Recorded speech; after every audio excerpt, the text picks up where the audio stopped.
Le grand retour de Tony Chéron. Lui-même. Bonjour Tony. Bonjour Daniel. Voilà, ça fait à peu près un an, un peu moins d'un an Un peu plus qu'on ne d'un s'est an pas même. vu. Il y a eu des circonstances Ah, atténuantes, si on peut dire. Il s'est quand même passé pas mal de choses pendant cette année. En particulier, tu as sorti un gros pavé c'est vrai. que je vois à côté de toi, là. Donc, l'alchimie gnostique individuelle en 6 tomes. Tu pourras nous en parler, bien sûr. Bon, j'en profite que tu es là pour te demander alchimie gnostique individuelle. Alors, déjà, c'est quoi l'alchimie? Parce que c'est de plus en plus confus et obscur de nos jours. Mhm. Pourquoi gnostique? En quoi il faut une alchimie gnostique, différente de l'alchimie, tout court? Mhm. Tu sais bien que j'ai, comment dire, une attirance pour l'alchimie tout court, Mhm. de nos maîtres Fut Canelli, etc., Basile Valentin, enfin bref, il y en a tellement. Mhm. Eugène Cancelier Oui. Et et d'autres. individuel. Alors pourquoi individuel? Alchimie individuelle. Mhm. Mhm. En général, l'alchimie, c'est pas comme le foot, ça se pratique pas trop en club.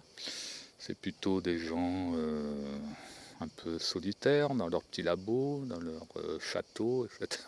J'en connais. Donc voilà, explique-nous ces 3 mots Ouais.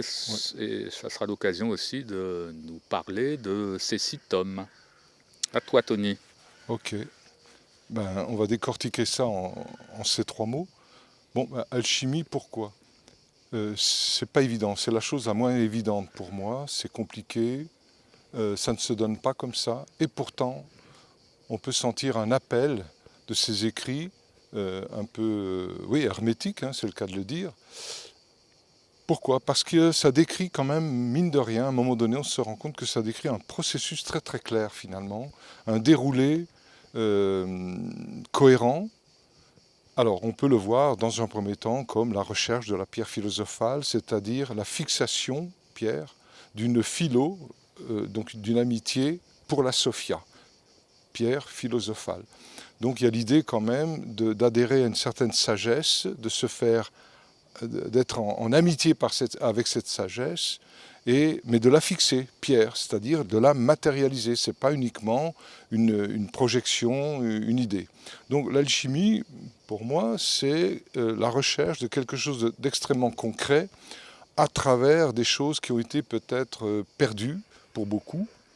Et voilà, on peut ressentir un appel intérieur pour aller vers cela. L'alchimie, quand on l'étudie, eh bien, on se rend compte qu'elle obéit à un processus. Et ce processus, on peut le calquer sur des aspects thérapeutiques. Par exemple, l'œuvre au noir, on peut le voir en rapport avec des problèmes généalogiques, c'est-à-dire des problèmes de famille, des problèmes par rapport à la collectivité. On peut résumer ça par moi et les autres. Voilà. Donc au niveau thérapeutique, ça peut nous donner des éléments. Oui, certes, mais là, on est quand même très loin de ce qu'on appelle l'alchimie traditionnelle avec cette Oui. façon de voir. Déjà, en alchimie traditionnelle, bon, gardons ce mot, Mhm. on ne parle pas vraiment d'œuvre noire.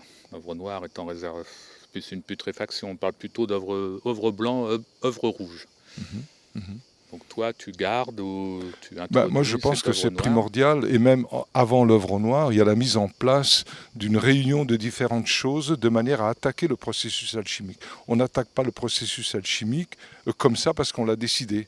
Il y a eu toute une longue préparation, et pour donner un terme qui est expliqué dans les livres, eh ben, il faut démarrer déjà par se perdre plusieurs fois. Pas volontairement, mais ça se fait comme ça. Donc on se perd, et à un moment donné, on essaie de rassembler des choses éparpillées, et c'est ce qu'on appelle l'électrum, c'est-à-dire une préparation d'une matière, et en même temps la préparation de ce qu'on appelle un feu. Donc il y a deux aspects en alchimie, materia prima, feu secret. C'est quoi le feu secret? Ça dépend de la méthode. C'est quoi la matière, la materia prima avec laquelle il faut travailler? Si on ramène ça sur le plan intérieur, c'est dans quelle incarnation je vais enclencher une alchimie. Voilà. C'est quoi ta materia prima? C'est laquelle d'incarnation dans laquelle tu vas pouvoir œuvrer? Et avec quel feu? Est-ce que c'est dans la voie du cinabre, la voie sèche? Voilà, il y a diverses voies, principalement ces deux-là, et les matières ne sont pas les mêmes. Donc il y a toute une énorme bousculade de pensée dans la recherche de savoir quel est le feu secret. Bon, elles ne sont pas les mêmes, mais il y a quand même des points communs. Tu parles du Oui, cinabre, donc le oui, mercure. mais chimiquement, ça n'est pas les mêmes du tout. Ah oui, tout à fait. Alors là, Cependant, il y a des points communs au niveau alchimique, au niveau oui. minéralogique. Et moi, voilà, c'est une petite parenthèse, mais moi, ça m'a beaucoup intéressé, la voie du cinabre. Pourquoi? Parce qu'il y a quand même un déroulé qui me semblait plus clair au niveau de, pas de l'électron, ils n'en parlent pas, hein. Moi, c'est par la suite, avec un ami alchimiste, que j'ai découvert ça. Eh bien, il y a un déroulé, l'œuvre noire, l'œuvre blanc, l'œuvre rouge. Je trouve assez intéressant de voir ce déroulé. Surtout que ce qui m'a énormément aidé, c'est la structure intérieure de Khéops, de la grande pyramide de Khéops, où on voit la chambre souterraine, la chambre de la reine, la chambre du roi, avec des galeries très très hautes, avec des galeries très très basses, où on est obligé de marcher courbé. Pour moi, ça avait une signification ésotérique, spirituelle. Voilà. Mais voilà, donc il y a ce déroulé. Le mot alchimie, pourquoi? Parce qu'il y a un déroulé, une cohérence. Après, on peut y greffer, j'ai envie de dire, différentes choses. Ça peut être la recherche vraiment de la pierre philosophale, le labo, uniquement cela. Il y a aussi, pas à l'opposé, mais en complémentarité, une recherche spirituelle. On peut voir tout un rituel éventuellement. Après, on peut voir aussi un mélange des deux, aussi bien l'aspect philosophique qu'un aspect matériel. Ça donne une sacrée impulsion pour une meilleure compréhension et aussi une application de ces lois de l'alchimie, notamment dans la spagyrie, c'est-à-dire la petite sœur de l'alchimie qui permet de produire, on va dire, des substances qui respectent ce processus-là. Voilà, l'alchimie, pour moi, je le vois comme un déroulé assez complet et Mais intéressant. pour toi, ces différents aspects peuvent se pratiquer ou vivre individuellement. Tu parlais le labo, où tu as fait référence aussi à une sorte d'alchimie spirituelle. Les Bah, deux, les deux peuvent être séparés ou il faut vraiment les conjoindre? non, je pense qu'on en soit conscient ou pas, on ne peut pas les séparer. Dans un premier temps, on peut dire, ben voilà, c'est plutôt une voie métallurgique, des expériences. Alors tu trouves des gens qui font de l'alchimie et qui ont de belles connaissances au niveau matériel, au niveau métallique. Voilà, moi je ne les ai pas ces connaissances-là, j'ai quelques éléments. Bon. Après, tu en as d'autres, c'est vraiment l'alchimie spirituelle. Là, les rituels, les prières, des choses comme ça, qui se veulent être alchimiques. Enfin, c'est pas forcément des rituels ou des prières, hein, c'est aussi Oui. un travail sur soi, Un travail sur soi, oui, à travers certains yogas ou des choses comme ça, oui, mais bien sûr. une Ouais, compréhension de ouais. la structure interne de l'être humain. Alors là, on peut aborder à partir de là, de ces précisions, on peut aborder pourquoi alchimie gnostique. Gnose, connaissance. Alors ça ne veut pas dire que les autres n'ont pas la connaissance, ce n'est pas ça. Mais les gnostiques se différencient énormément de toutes les démarches religieuses ou spirituelles en dénonçant que l'au-delà, dit spirituel, est un cul-de-sac. C'est là où se niche Dieu, et à partir de là, les dieux, donc tout ce qui divise l'homme. Pourquoi? Parce que ça le place dans l'attente d'un devenir spirituel. Or, la véritable gnose, c'est à chaque instant qu'on la retrouve. Donc arriver à faire coller en quelque sorte un déroulé progressif alchimique dans un contexte gnostique qui est instantanéité. Là, on se rend compte que ça commence à être différent d'une alchimie classique, hein. Et du fait de placer l'aspect alchimique dans une recherche gnostique, eh bien ça place la gnose, la démarche gnostique, différemment de beaucoup de personnes qui sont dans une voie gnostique. Voilà. Donc c'est pour ça que le troisième mot, individuel, va commencer à prendre toute son importance, c'est-à-dire qu'il y a toute une traversée par une gnose collective, on va dire, des recherches. Il y a les écrits de Nag Hammadi qui ont été découverts en 1945 en Haute-Égypte, à Nag Hammadi. Et là, ça nous donne des notions différentes de ce que l'on peut trouver dans les écrits religieux qui ont été admis par l'Église ou que sais-je. Donc là, on va trouver des notions quand même assez déroutantes, assez différentes. Et là, on est dans une impulsion gnostique. La marier avec une démarche alchimique, ça commence à devenir quelque chose qui n'existe pas beaucoup. Beaucoup d'alchimistes ne connaissent pas du tout la démarche gnostique. Tu dis déroutant, une démarche déroutante. Dans le bon sens du Mais terme. tu as parlé de dénoncer, une dénonciation de Dieu, enfin de l'au-delà. Mais bon, avec toi, il y a toujours une ambiguïté quand tu parles de Dieu. Là, dans le cas présent, en parlant des gnostiques, ce que tu appelles Dieu, c'est le démiurge. Oui. Ce Vous n'est pouvez que ça. continuer.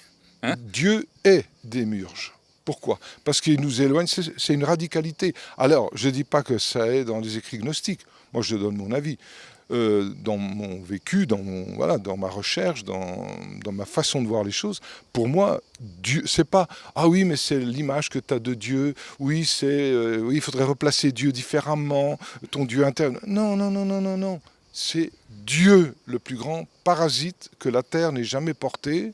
Et c'est ça le fouteur de merde, tout simplement. Dieu, D-I-E-U. Le Dieu divise. Le plus de sang répandu vient de la religion, vient d'une croyance en Dieu. Et Donc ce n'est que Dieu, du démiurge. Croyance en Dieu, ça peut être très éloigné du Dieu. D'ailleurs, l'étymologie de Dieu, c'est pas divise, hein, c'est la lumière, on est d'accord? Oui, et l'origine n'est pas lumière, elle est feu. Là, on retrouve les significations là, on retrouve gnostiques. Dieu. Hein? Là, on retrouve Dieu. Pourquoi tu mettrais Dieu avec le feu? Non, Dieu c'est un parasite, le feu il est intérieur, et il n'y a pas d'image, il n'y a pas de Dieu. Tu as une parole du Christ qui dit, le Père, donc Dieu, et moi sommes un. Il n'y a plus de Dieu à un moment donné. C'est pas qu'on y est arrivé, c'est que ça a toujours été comme ça. Mais Dieu est un parasitage, un enrobage de notre démarche sur la base d'une souffrance d'être venu dans un monde mortel. Du coup, par peur, on a créé Dieu, mais on oublie que c'est l'homme originel, l'homme en tant que microcosme, ça c'est issu des enseignements gnostiques de groupe, eh bien l'homme en tant que microcosme crée Dieu. Et Dieu le façonne. Alors, si on oublie qu'à chaque instant tu crées Dieu, eh bien à ce moment-là, il y a tout un déroulé spatio-temporel qui va être à la main de Dieu, du véritable Dieu, du Dieu d'amour, enfin toutes ces conneries-là. Mais à un moment donné, on se rend compte que tout part de l'être humain, du petit être, du petit microcosme que nous sommes. C'est nous, à chaque instant, qui créons cette divine division. À partir de ce moment-là, on crée tout. Les religions, les structures, la physique quantique, la physique non quantique, peu importe. Tout ça est entre les mains d'un Dieu idéal qui n'empêche pas, justement, c'est là où il s'y retrouve, qui n'empêche pas tous les conflits entre les hommes avec la même source divine. La même source divine perdure grâce au fait que ça peut créer des oppositions, des dualités, des divisions divines. Voilà. L'homme est seul, mais il se fait embarquer par l'infiniment grand de l'ici-bas et l'infiniment petit de l'au-delà. Comme c'est infini et que lui, il vit quoi, 80 ans, 90 ans, 100 ans, que dalle, rien du tout, eh bien, ce vécu très, très, très, très limité, on veut sortir l'être, je dis on, les éons, comme disaient les gnostiques par exemple, ou les dieux, ou Dieu, bon, eh bien de le sortir de sa limite pour lui faire croire à l'éternité, à l'illimité. C'est un cul-de-sac, l'illimité. L'infiniment grand de l'ici-bas est un cul-de-sac. Pourquoi? On n'y arrivera jamais avec nos petits 80 ans. Et l'infiniment petit de l'au-delà, eh bien, c'est illimité aussi. On n'y arrivera jamais. Donc, diviser pour régner. Dieu vit de nos divisions, c'est tout. Certes. C'est la limite, c'est la prise de conscience de notre croix, c'est-à-dire la limite qui nous libère. Mais chez les gnostiques dont tu fais référence, il y a bien quand même une nuance, il y a bien quand même comment dire, pas le mot séparation, mais il y a quand même deux aspects. La création du démiurge à partir de la Sophia, venant de, bon, on peut appeler ça le plérome par exemple. Oui, le plérome, oui. Les mieux. Oui, mais alors tout dépend, la conscience, comment elle va intégrer ça. Parce qu'on peut, là maintenant, les mots comme épinoïa, dont je me sers beaucoup, qui est une matrice qui n'a pas chuté, d'après les gnostiques. Il y a d'autres matrices, proténoïa, pronoïa, énoïa, enfin il y a tout ça. Mais la dernière, qui est encore en contact avec l'origine, mais qui nous crée un mouvement pas possible dans la Sophia, et donc dans les matrices comme Lilith, la lune noire, et Ève, la lune blanche, eh bien, et la Sophia sont remuées par Epinoïa. Mais Epinoïa peut, maintenant que c'est écrit, maintenant qu'on en parle, voilà, maintenant les gens découvrent ça, eh ben, ils vont le placer à nouveau dans un processus spatio-temporel. Voilà. Donc ici, on se retrouve avec toutes sortes de notions qui doivent constamment être réajustées, en quelque sorte. Oui, mais tu as bien parlé, tu as bien employé le mot origine. Oui, l'origine est tout le temps là. Elle n'est pas il y a 13,8 milliards d'années. Tout ce qui Ah s'est bah passé avant oui, la oui. première seconde de l'univers est tout le temps là, tout le temps là, tout le temps là. Et c'est là où il y a les 3 chutes, et c'est là où il y a les 3 œuvres alchimiques sur un plan gnostique. Bah, l'origine, c'est pas le Big Bang quand même. Non, c'est avant. Bah, bien sûr, c'est au moins avant. C'est, Et oui. encore, là, Enfin, on avant. suppose espace-temps. Oui, voilà. Mais Donc c'est hors. si c'est hors espace-temps, bon, Voilà. bah, Or, effectivement, ça peut être maintenant, avant, hors après, mais espace-temps, tout c'est en pas même. d'évacuer l'espace-temps. Ça veut dire qu'il faut, enfin faut adhérer à l'espace-temps pour s'en libérer. On ne peut pas se libérer d'une chose si on ne l'aime pas. Parce que se libérer, j'ai suffisamment progressé alchimiquement, gnostiquement, spirituellement, matériellement, j'ai suffisamment évolué, maintenant je peux me libérer de la roue des réincarnations. Voilà. Ça veut rien dire ça. Non, la roue des réincarnations, il faut de l'amour dans le noyau pour pouvoir justement dissoudre, se fondre dans cet espace-temps pour s'en libérer. S'en libérer, ça veut pas dire d'être en dehors de l'espace-temps, pas du tout. Mais c'est l'effondrer à chaque instant. Mais si tu mets du Dieu là-dedans, t'es parasité. Et donc, tu peux pas dissoudre l'espace-temps parce qu'il y a encore l'espoir. Et cet espoir nous guide dans l'au-delà. Voilà, l'au-delà, c'est ni plus ni moins que notre psychisme qui n'a pas abouti. Donc tous les processus spirituels, alchimiques, pseudo-gnostiques, etc., c'est pour perpétuer un Dieu gnostique maintenant. On va récupérer ça, tu verras. Bon, on comprend mieux une alchimie dite gnostique. Est-ce que, à partir de là, ça suppose une opérativité différente que l'alchimie traditionnelle, Voilà. classique? Alors, l'alchimie traditionnelle, là, c'est mon avis. J'espère que ce Eh n'est que ton bien, avis. oui, oui. L'alchimie, voilà, la recherche de la pierre philosophale, après, voilà, ça a tout son sens. S'il n'y a pas ça, je ne pourrais même pas parler, je ne pourrais même pas, entre guillemets, critiquer. Hein, c'est parce que ça existe qu'il est possible de... Mais l'alchimie peut nous le permettre. Elle est suffisamment respectueuse de l'homme qui souffre sur cette terre et qui recherche une issue. Alors, le piège, comme je le vois moi, ça pourrait être, je recherche la pierre philosophale, l'élixir de longue vie, l'éternité, l'immortalité, etc. Et j'obtiens de sacrés résultats dans la matière, sous forme d'élixir d'œuvre noir, élixir d'œuvre blanc, d'élixir d'œuvre rouge, Enfin, tu dis de la pierre. matière, mais ce n'est plus que de la matière.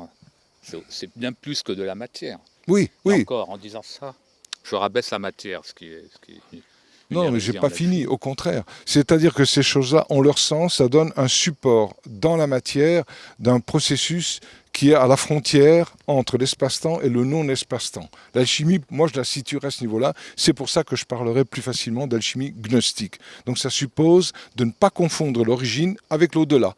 L'au-delà, c'est simple, c'est la physique qui va nous dire, plus on va loin, et plus on va vers l'origine. C'est complètement faux.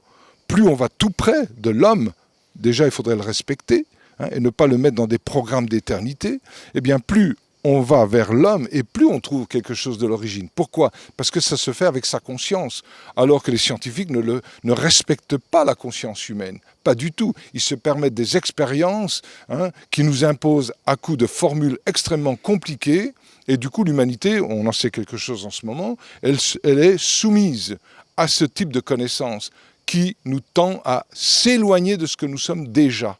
Voilà. Après, ils peuvent appeler ça Dieu, diable, démiurge.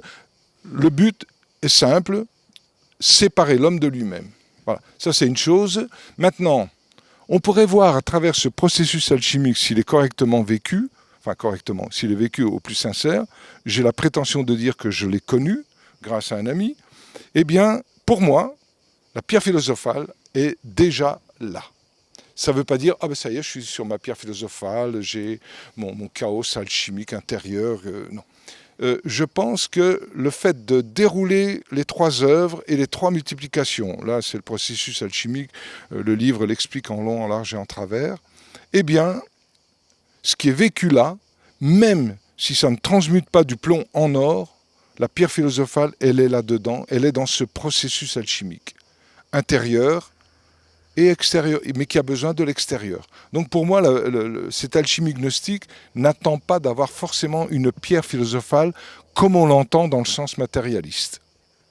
Bien que dans la matière, ça ait son importance. Mais pour moi, quelqu'un qui est arrivé pendant des années, 40 ans, 50 ans de recherche, et qu'il estime ne toujours pas avoir la pierre philosophale, il serait peut-être surpris qu'il a, entre les mains, vécu des processus qu'on peut nommer pierre philosophale. Donc ça ne veut pas dire qu'on doit arrêter de chercher et d'œuvrer au labo. Hein. Donc l'alchimie gnostique, on n'a pas besoin de faire de l'or. Tu vois, tout dépend ce qu'on a. Tu sais très bien qu'en alchimie, l'or l'or que nous connaissons est une matière qui a abouti et qu'on ne peut plus utiliser pour un processus. C'est déjà fait. C'est un or qui est reconnu selon l'espace-temps. Mais imaginons un or qui est hors espace-temps. Mais attention, ce n'est pas une lubie, ce n'est pas l'au-delà, c'est du vécu de chaque instant. À ce moment-là, ça se rapprocherait de ce que j'appelle l'alchimie gnostique individuelle. Parce que l'étape des 3 multiplications, qui nous fait aller plus loin que l'œuvre rouge, eh bien, c'est par l'alchimie individuelle, en aide à son prochain. Alors que l'œuvre rouge, qui a la pierre philosophale, mais qui ne transmute pas, c'est plutôt une alchimie gnostique de groupe. L'alchimie gnostique individuelle, c'est l'aspect Jésus, l'aspect Yeshua. Eh bien là, nous sommes dans une alchimie qui nous permet la pierre transmutatoire. Encore une fois, on la voit dans un rebondissement par rapport à une alchimie matérielle vécue au creuset. La réaction face à cela, selon l'état de conscience du chercheur, peut lui montrer que la pierre philosophale, il l'a trouvée. Et il vit avec ça. Et ça peut paraître paradoxal, c'est que le vécu qu'il a dans ce monde spatio-temporel lui montre qu'il n'a pas obtenu la pierre philosophale, mais sur le plan essentiel, c'est réglé depuis longtemps.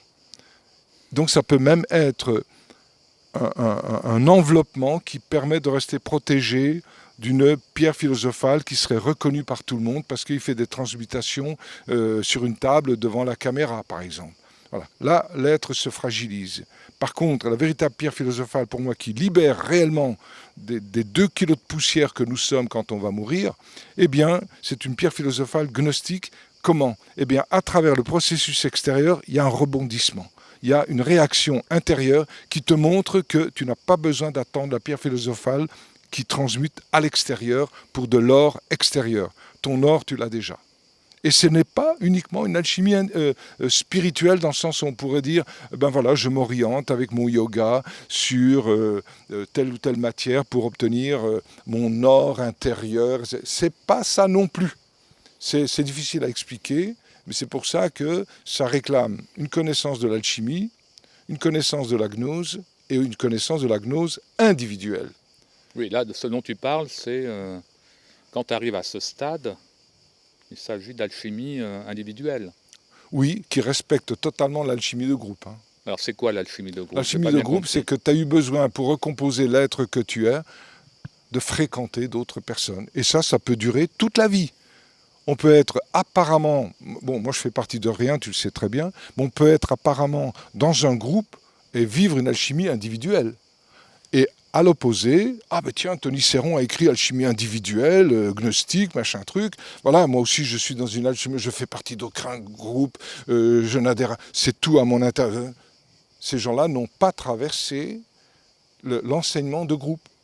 qui a une valeur extraordinaire. Et de toute manière, dans leur alchimie soi-disant individuelle, eh ben, les expériences concrètes de la vie les amènent à être confrontés à des groupes. Parce que ça n'a pas été intégré. Donc en fait, la situation n'est pas d'être seul ou d'être en groupe, ou de faire de l'alchimie seul ou en groupe, ben, c'est de vivre chaque instant. Si à cet instant-là, tu te retrouves dans une phase d'œuvre en noir, tu es dans une phase d'œuvre en noir. 5 minutes après, tu peux, pour un autre type d'information, te retrouver en œuvre au blanc ou en œuvre au rouge, ou avoir réellement réalisé la pierre philosophale. En fait, la pierre philosophale, c'est une adaptation avec tous les 3 œuvres qui sont tout le temps là, tout le temps là, tout le temps là. On pourrait presque dire il n'y a pas de progrès. Il y a à chaque instant la totalité du processus. Et qu'est-ce qui va s'éveiller à telle phase du processus? C'est selon l'information qui arrive. Par exemple, dans mon couple, on va dire comme ça, voilà, bon, je prends un exemple extérieur, c'est pas vrai, qui est complètement désastreux, j'ai besoin d'être dans une conscience d'œuvre noire. Par contre, dans tel contact que j'ai eu avec telle personne, voilà, on sent qu'il y a juste un petit truc à faire et on est dans la pierre philosophale transmutatoire. Donc pour moi, la pierre philosophale véritable, eh bien, réclame une gnose, une connaissance à la source, une connaissance de première main. Deuxièmement, ne pas confondre avec l'au-delà, lumière, mais d'être dans l'aspect feu. Et la lumière, pour arriver à l'aspect feu, a besoin de la ténèbre. Donc une alchimie pratique. La lumière, une alchimie spirituelle. Et les deux ne suffisent pas, il faut les mettre en mouvement. Ça, c'est le 3e œuvre, l'œuvre au rouge. Après l'œuvre au noir, la matière, l'ici-bas, la maladie, l'œuvre au blanc, la spiritualité ou l'âme, hein, la guérison. Mais le 3e aspect réunit les deux dans un fond de vallée qui est la guérison de la maladie. Et pour ça, on a besoin de tout le processus alchimique. Ça a été ma souffrance pendant des années, de ne pas pouvoir voir la continuité. Puis à un moment donné, ben, ça s'est éclairé. Merci, je sais pas qui, je sais pas quoi. Merci Jacques Pialou, merci un gars qui s'appelle Max Laforge, merci Paracels, merci Jacob Böhm. Voilà, moi j'ai mes petites références. Merci la Rose-Croix d'Or, j'ai fait partie de la Rose-Croix d'Or, j'en suis fier, je l'ai déjà dit plusieurs fois, mais je suis content d'en être sorti. Voilà, c'est tout un méli-mélo, selon moi, où tu vas puiser. Dans un bouquin, tu vas puiser 3 mots, dans un autre, tu vas le relire 15 fois.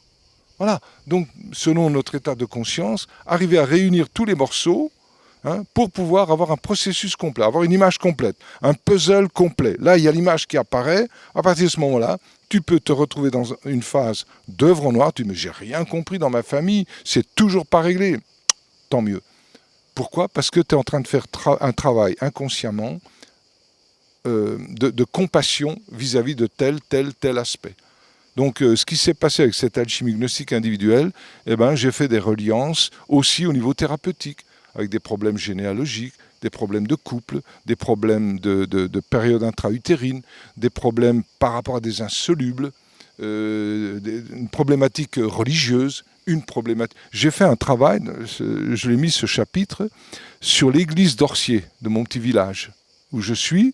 Moi qui suis assez anticlérical, et j'ai mes raisons, et puis il y a de quoi, ne serait-ce que l'Inquisition, tout ça, eh bien, j'ai découvert dans cette église, au-delà de toutes mes peurs et de toutes mes critiques vis-à-vis de la religion, puisque je me suis coupé de la religion catholique très très clairement, au niveau officiel, eh bien, et là j'ai senti le changement dans les 3 jours qu'on suivit, eh bien, j'ai pu derrière tout ça pouvoir pénétrer dans cette église, que je connaissais comme ça à cause des enterrements. Et comme c'était un voisin, donc j'y suis allé, et puis j'étais derrière. Et j'ai regardé la structure de la petite église d'Orcier. Et en vérité, là, tu retrouves pratiquement tout ce qui est œuvre au rouge. Directement, ça travaille sur les plans archétypaux. Ce n'est pas l'aspect lumière, ce n'est pas l'aspect ténèbres, mais l'aspect feu, eau. Voilà. Donc, il est possible, lorsqu'il y a un minimum de connaissance de ce processus alchimique gnostique individuel, de s'adapter à ce qui existe et de voir, quel que soit le lieu, voir pour une personne, quel que soit son mal-être, de percevoir où bloque le processus alchimique. Alors tout ça, on le retrouve dans ce livre, Dans qui est sorti il y a quelques mois, non, en mois de mars. Mois de mars, oui. Tu peux peut-être nous le montrer? Oui. Alors, bon, ben, il y a 6 tomes, je ne vais pas vous les montrer tous. Voilà, volontairement, j'ai voulu faire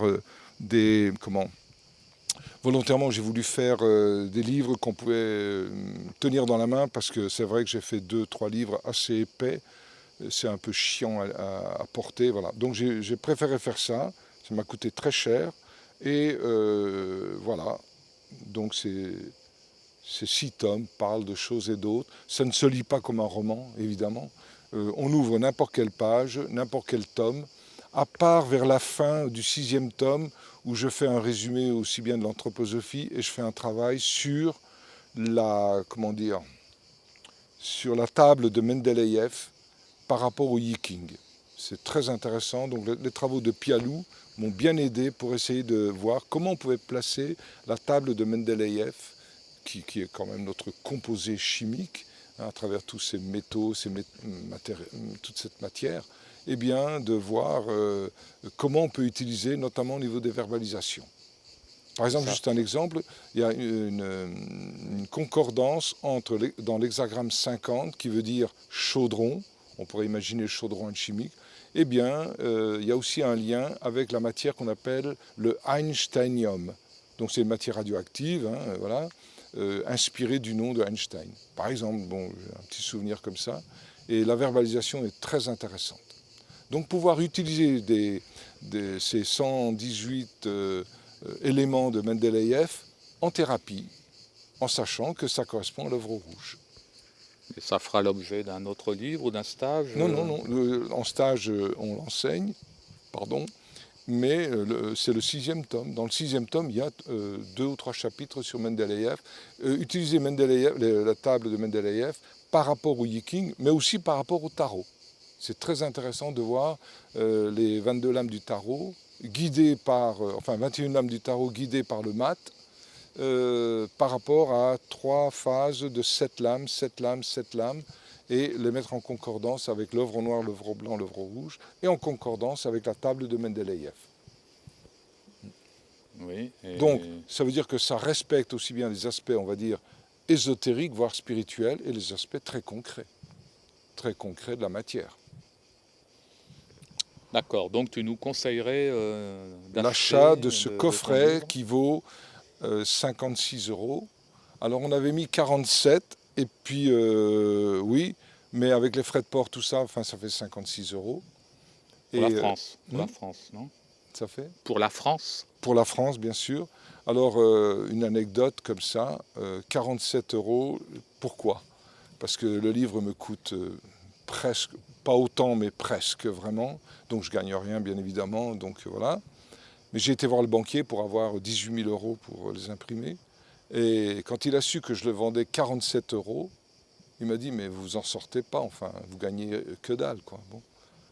Et alors moi, très innocemment, je lui ai dit, écoutez, vous savez pourquoi 47? Parce que c'est la valeur numérologique de Yeshua, c'est-à-dire Yod et Shin Vav.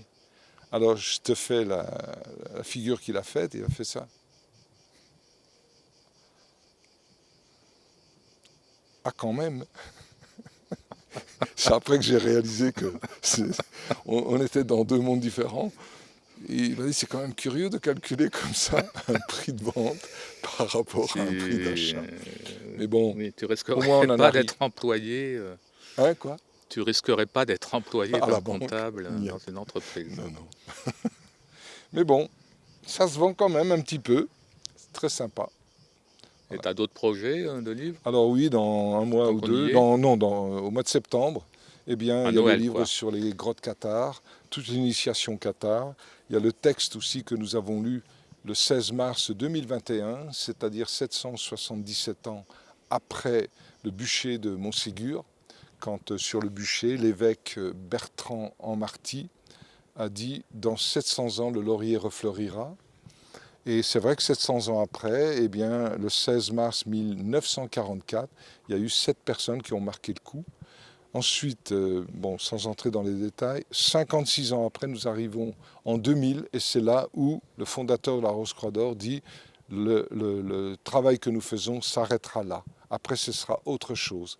Et c'est vrai qu'à partir de 2021, ça correspond aussi à des choses qui se sont passées à New York, c'est très étrange, eh bien, il y a un travail de gnose individuelle et non pas une gnose de groupe. Extérieurement, le groupe a continué, mais l'impulsion a été donnée pour intérioriser dans un aspect alchimie gnostique individuel cet enseignement de groupe qui fait suite à l'enseignement des cathares. Donc ce sont des enseignements de groupe, et à un moment donné, dans tous ces enseignements de groupe, c'est pas dit, mais on le sait, eh bien à un moment donné, il y a une petite phase de travail sur une gnose individuelle.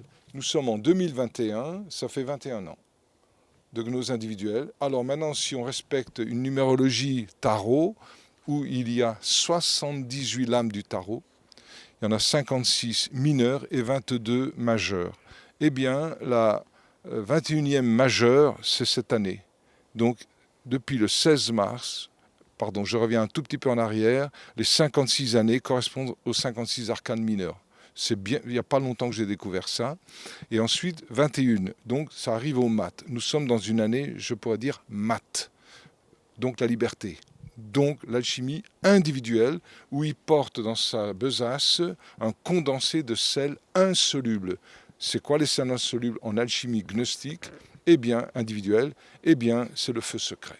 C'est le feu secret, c'est Epinoïa qui travaille à travers Marie-Madeleine, qui est la matrice qui, dans l'espace-temps, personnifie la matrice non chutée qu'est Epinoïa. C'est ce qui permet, cette matrice Marie-Madeleine, de faire le passage entre la gnose de groupe, le Christ, porter la croix, et la gnose individuelle, Jésus, qui est transfiguré. Cette transfiguration est de la signature de Marie-Madeleine, elle-même connectée directement à l'aspect insoluble pour nous, mais connectée directement à Epinoïa et aux matrices qui n'ont pas chuté dans l'espace-temps. Et je vais finir là-dessus. Eh bien, il nous reste une année. C'est-à-dire, selon moi, nous sommes en ce moment fin juin 2021, eh bien, donc depuis 3 mois, eh bien, nous avons dépassé les 21 ans de gnose individuelle et on va aller vers les 22, la fin des arcanes majeures du tarot. Donc depuis 1944, ça aura fait 78 ans, 78 arcanes. Et à mon avis, cette gnose individuelle, les travaux sont là, les livres sont là, la pratique est là, il y a encore quelques stages proposés, il y a encore une alchimie, c'est pas évident avec l'ami avec qui je fais de l'alchimie pratique, parce que je serais incapable de le faire, j'aime bien que ce soit ensemble. Voilà, on vit une époque qui est peut-être un petit peu plus difficile, mais j'ai bon espoir qu'on le fasse encore au moins une fois. Eh bien, cette alchimie individuelle n'est encore possible, ouverte, à mon avis, jusqu'au 16, pour donner une date, au 16 mars 2022. Après, bien sûr, ça continuera, mais je pense que corporellement, on ne captera plus le feu de cette alchimie individuelle. Ce sera de plus en plus difficile. Ceux qui auront amorcé la chose avant, maintenant donc, encore maintenant, eh bien, eux pourront continuer. Mais il va y avoir une séparation. Biologique, physique, magnétique, électrique, je ne sais pas comment on peut dire, mais corporelle, où ce ne sera plus que du blabla. Il n'y aura pas le feu. Ça va tomber dans l'oubli, oui, cette alchimie. Ouais, dans un oubli, on récitera, il y aura des faux prophètes qui vont utiliser ça c'est sûr. On va utiliser microcosme, PCI, rose du cœur, c'est pas moi qui l'ai inventé, mais PCI, oui, par exemple, voilà, des choses vont être récupérées. Ça a déjà commencé, mais à mon avis, il y a encore une ouverture jusqu'au 16 mars, à peu près, on va dire 16 mars, pour respecter la numérologie des cathares, 16 mars 2022. Puis après, je pense que ça sera plus possible. Extérieurement, oui, les livres seront toujours là, voilà. Mais il n'y aura pas l'énergie, la philosophie, le feu pour rentrer dans cet enseignement, je pense. Par contre, ceux qui ont enclenché cet enseignement, alors là, ça va aller très très vite. Donc il y aura descente et montée en même temps.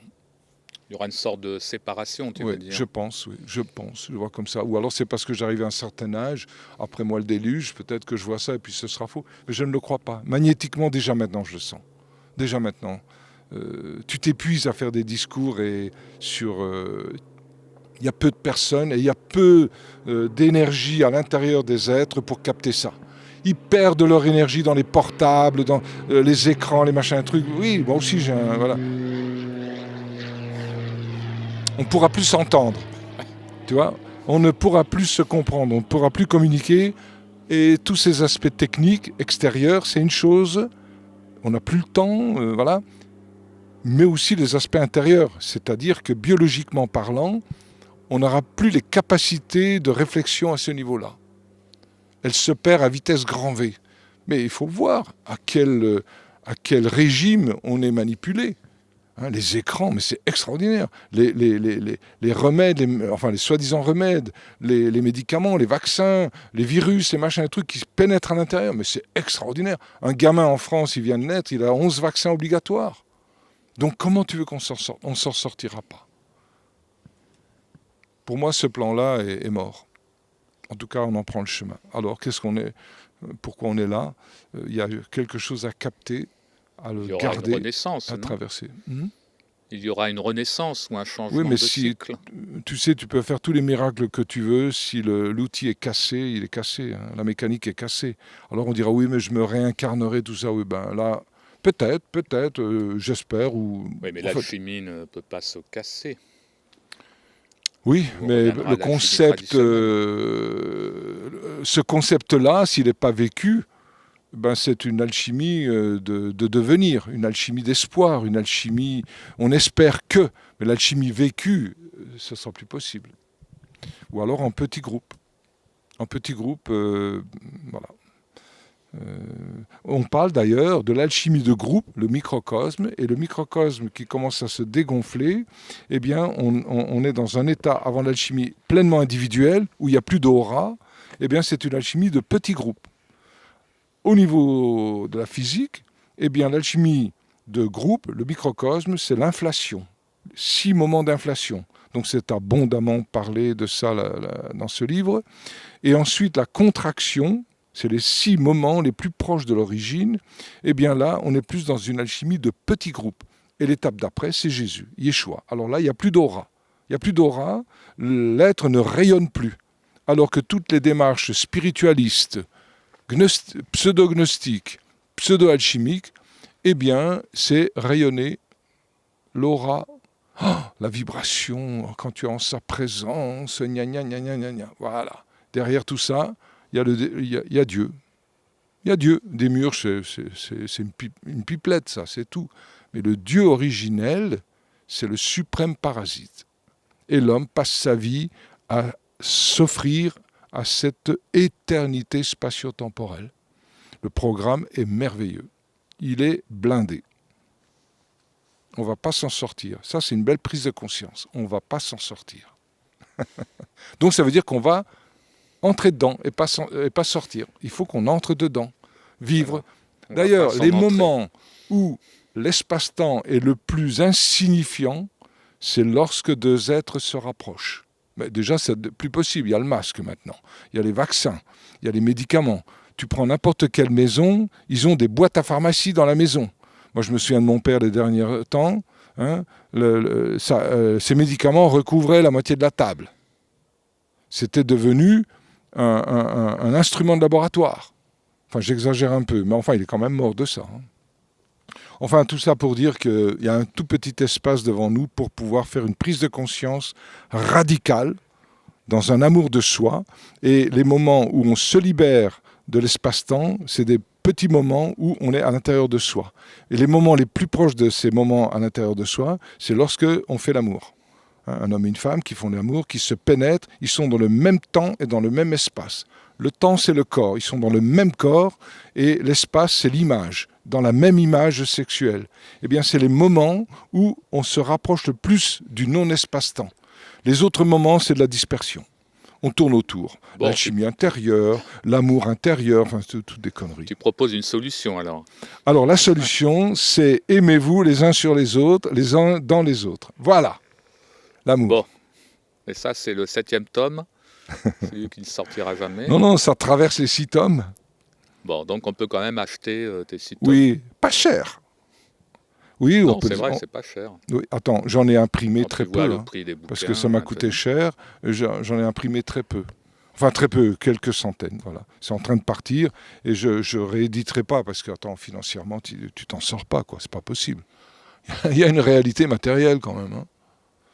Enfin, bon. Voilà, Ok, mon ami. ben Ça voilà t'a pour saoulé quand même ce que j'ai dit, cette non? reprise. Ça t'a saoulé un peu, non? Je t'ai Ah, vu sourire il y a plusieurs encore fois. matière, il y a encore matière à débat avec ton Dieu. Donc il y a encore matière à sourire. Je Enfin, te... restons sur une lueur d'espoir. Oui, tout à fait. Un bel espoir. Oui, Bien, bah, écoute, merci Tony. oui, merci Daniel.